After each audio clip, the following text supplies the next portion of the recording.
Hello, welcome to Poker Room Review. My name is Crispin, and today we're going to talk about which country you should consider moving to become an online poker pro. You can be your own boss, work your own hours, and grind it out on MTTs or Rush Cash. After making the commitment, your first key decision will be, where are you to be based? As a poker player, the world is your oyster. But setting up shop in another country may be one of the most critical decisions that you ever make in your entire career. If you get that wrong, not only will you be miserable and isolated in a place you don't want to be, but it could prove financially and personally disastrous. Now, which country you ultimately settle in for online poker, assuming that you do want to move, is going to depend on a range of factors that are going to boil down to your individual circumstances, because every country we go through today has its own list of benefits and drawbacks. In every case, make sure you visit the country first, travel around, get a feel for it before making a final decision. With that said, this is a decision to be envied and is one of the most exciting moments in any aspiring poker pro's career and a big move for a new life. Before we kick off our main list though, there's a few honourable mentions that I want to go through first. And the first of the honourable mentions is the United Kingdom. The UK carries with it many extremely strong advantages when it comes to online poker. Online poker is fully legal in the UK. The Gambling Commission allows unrestricted global access. Winnings are completely tax-free. Internet is fast and reliable. English is obviously widely spoken, at least outside of London, and the overall standard of living and quality of services is extremely good. There's also a solid live poker scene in the UK with many excellent poker rooms spread throughout the country for when you want to go play in person. The main drawback to the UK is, of course, the cost of living, being one of the most expensive countries to reside in the entire world, though these expenses, of course, vary wildly depending about where you are in the British Isles. Moreover, in recent years, there is a strong anti-immigration feeling running high, and that's been deepening due to the enormous numbers of foreign arrivals in recent years. But if you're already British and watching this wondering, hey, should I move somewhere? Know that staying at home is a perfectly legitimate option for an online poker pro. Then just across the channel in our next honourable mention is the Netherlands. Again, unrestricted access, winnings, tax-free for players, fantastic internet, a safe location, high quality of life, and accessible to anyone living in the EU with, unfortunately though, expensive cost of living. But there's also one other advantage that both the UK and the Netherlands share that is surprisingly underrated, and that is a really favorable time zone. You see, many of the big online platforms register themselves in places like Ireland, the Isle of Man, Malta, and so the big open tournament events tend to be scheduled at times that are agreeable for those living in Western Europe.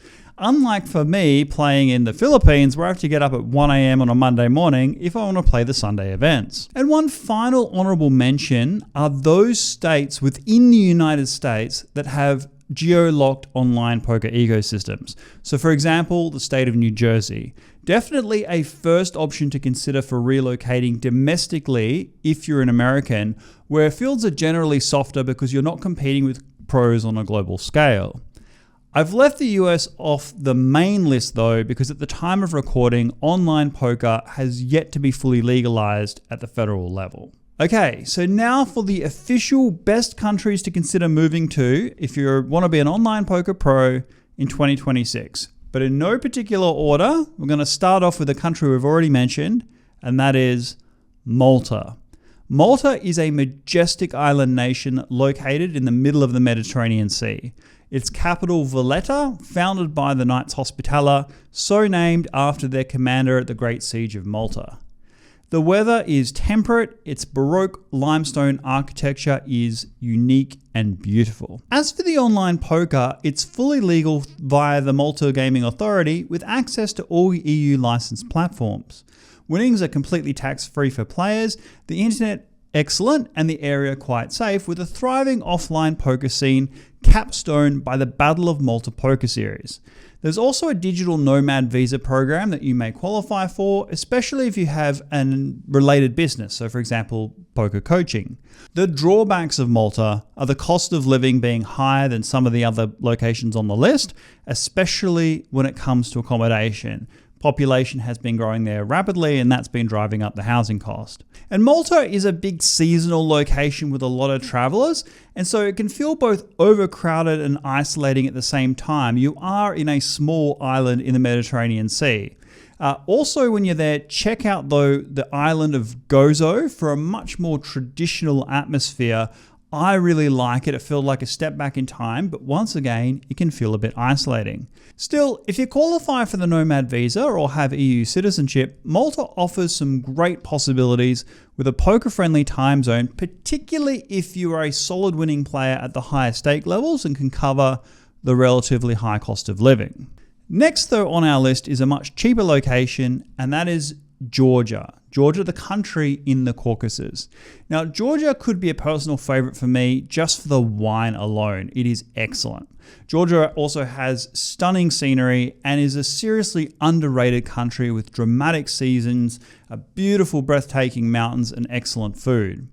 Cost of living is extremely low, comparatively speaking, to many other places, and poker is fully legal with no restrictions and tax-free winnings. Indeed, taxation is low generally for expats because the country seeks to make itself an investment hub. And to that end, you can get a digital nomad visa for 1 year renewable that's relatively easy to get.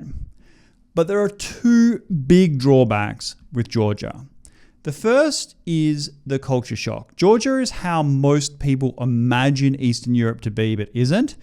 English is not widely spoken outside of the most touristed areas in Tbilisi. It's extremely traditional, unfriendly to alternative lifestyles with strict gender roles. Second is that Georgia, at the time of recording, sadly, has the greatest political tension of any country on this list, being as it is a tug-of-war between Russia and the EU.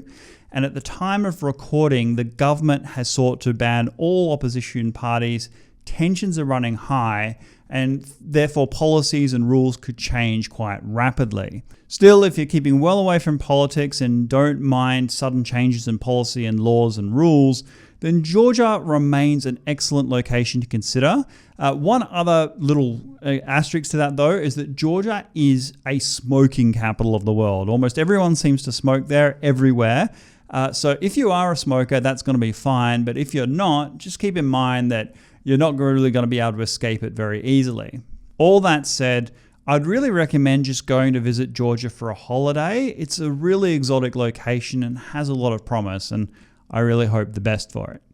Next, we're going to wildly shift to the deep South Pacific Ocean country of New Zealand. This is perhaps the best and most obvious option if you're an Australian, because other than the shared language and history, Australians can live and work in New Zealand, buy property, access most services without applying for a visa, and vice versa. But unlike their cousins across the Tasman, in New Zealand, online poker is legal, and with the new online casino gambling bill being introduced presently, there will be proper regulation for the online scene as well. Winnings are completely tax-free, internet fast and reliable, and even if you're not Australian, long-term remote visas are increasingly accessible for New Zealand, especially since New Zealand is experiencing an emigration problem, people moving away, mostly to Australia. Moreover, if you've seen our Star Casino review, you'll know that Auckland's live poker scene is surprisingly vibrant, especially given the remote location. New Zealand is also English-speaking, obviously, with notoriously some of the greatest scenery anywhere to be seen on this planet Earth. But New Zealand does come with some drawbacks. The first is that the cost of living is way, way higher than you expect it to be. People often look at the relative weakness of the New Zealand dollar and think it's going to be cheap there. It isn't. There is a reason why around 20% of the country have moved to Australia already, Australia not being cheap itself, and that is because everything is overpriced in New Zealand. Housing, food, fuel, the freight costs, taxes, overregulation, it's just crazy.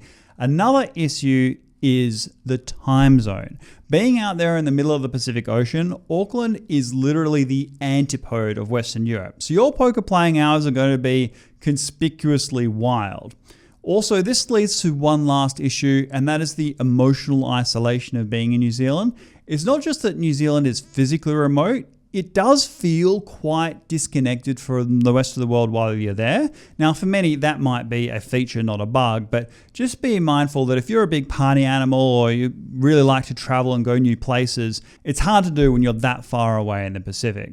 That said, New Zealand really is a paradise, and particularly if you're a high-stakes crusher that's earning a fair bit, then you can cover the living expenses and have a wonderful lifestyle. Also, if you have a family, if you're married, if you want to raise kids, New Zealand is an idyllic place in which to do that. And if you're an Australian citizen, New Zealand is usually my first recommendation because it's a great proving ground to be an online pro. The barrier to entry there obviously is extremely low and you're not that disconnected from home.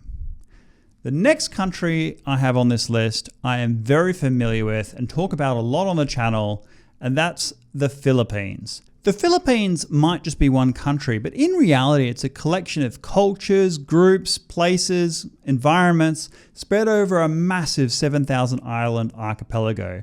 And this gives you an immense number of choices. If you want first world, top of the line living, you can go to places like BGC or Makati in Manila that seem indistinguishable from Japan or Singapore. And if you want an exotic tropical island escape with white sandy beaches, snorkeling and island hopping, well, there are countless islands and provinces you can escape to. Cost of living also in the Philippines is much lower than many other places, though of course it varies wildly depending on where you are.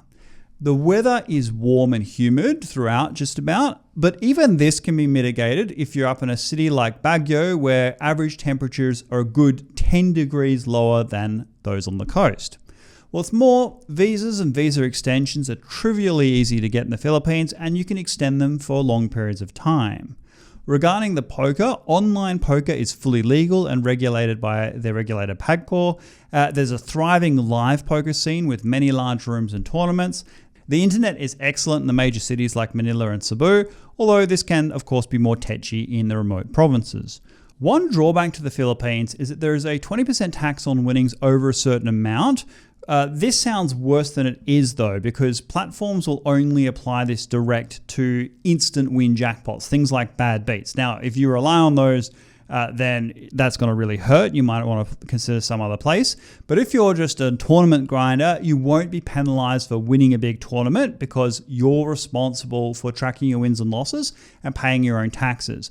One thing that platforms do in the Philippines though is cap the amount you can withdraw daily. So if you're an ultra high stakes player winning hundreds of thousands of dollars a month and withdrawing huge sums of money, perhaps the Philippines isn't going to be ideal, or at least get some advice. But for everyone else that's kind of playing at a middle class level, it's going to be totally fine. Other drawbacks of the Philippines are well known. So the traffic in the major cities, the general slowness in terms of bureaucracy, there's a lot of queuing, etc. In terms of the time zone, I've alluded to before, the poker can be a bit annoying, although things like the APT who have partnerships with online platforms, it's getting better, but still the best tournaments tend to be unfriendly times. Nevertheless, I recommend the Philippines to anyone. It boasts one of the most friendly cultures you will see ever. They're amazing people. The scenery is totally breathtaking. I really do recommend it. Even if you just go for a holiday and travel around the islands, just do that and perhaps one day you'll come back as an online pro. Okay, next up, we're going all the way back to Europe and to one of my all-time favorite countries, Estonia. Online poker in Estonia is fully legal through the EU's licenses with no restrictions. Winnings are completely tax-free for players. Internet is insanely fast and is also the powerhouse tech hub of Europe, with all the great startups like Skype, Wise and Bolt from Europe coming out of it. And in that sense, Estonia has a vibrant innovation culture and digital nomad visa to encourage it. Estonia and the Baltic generally also has everything that people love about Europe: the culture, history, food, and none of the drawbacks. The tourist traps, crowds, petty crime, They don't exist in Estonia. You should absolutely go there for your next holiday anyway. But it also has a great live poker series, the Kings of Talon, which I really love. Although I am reliably informed that outside of the Kings of Talon series, the live poker scene is extremely muted. So don't go there to have a live career. There are some drawbacks though too. First, Estonia is one of the coldest countries on earth. Now, I don't mind the cold, I like all weather, but if you can't handle heavy snow, it's not going to be for you. Also, while the cost of living is definitely lower in Estonia overall than some major Western capitals like London and New York, inflation is quite high in Estonia and some of the expenses can surprise you. Still, Estonia has a really magic, ancient feel. It has a great wonderland mystique, and you should definitely go there for a visit, even if it's just for a holiday, but it's also a great option for online poker pros. Next, exactly 2,500 kilometers due south, we end up in Bulgaria, which is one of the most budget-friendly options on the list, especially compared with Estonia. Online poker is fully legal, winnings for players are tax-free, and internet speed and reliability is solid. Bulgaria is quite expat-friendly, with a thriving community both in the capital of Sofia and coastal cities like Varna. They have many green parks, wonderful hiking, and very vibrant seasons. But of course, there are some trade-offs. First is the language barrier. While young people do speak some English, it's not as widely spoken or as fluent as many other EU countries. The signage is all in Cyrillic script, which, while easy enough to learn of itself, the Bulgarian language can be more challenging. Of course, the official documents you'll need to sign for your visas, etc., they're all written in Cyrillic as well. You can pay others to help you with this stuff, but it is a challenge.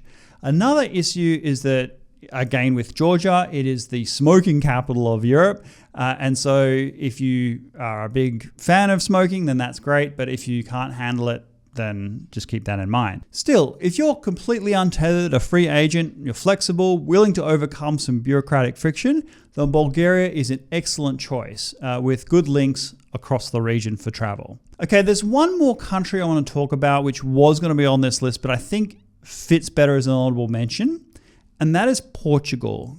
As many of you may know, a huge flood of expats moved into Portugal because they were trying to attract foreigners with digital nomads, and it became an excellent hub. Unfortunately, there's been a bit of a backlash at this point. The house prices have been driven up. The locals feel that their communities are changing too rapidly, and politicians are responding to that. So the rules are kind of changing in real time. But on paper, Portugal could look like heaven because their poker is completely legal, it's licensed, winnings are tax-free. The time zone, again, is great for the best tournaments. The climate is quite temperate. But with that popular opinion, you've got to be respectful of that. And there is a way to kind of manage it though.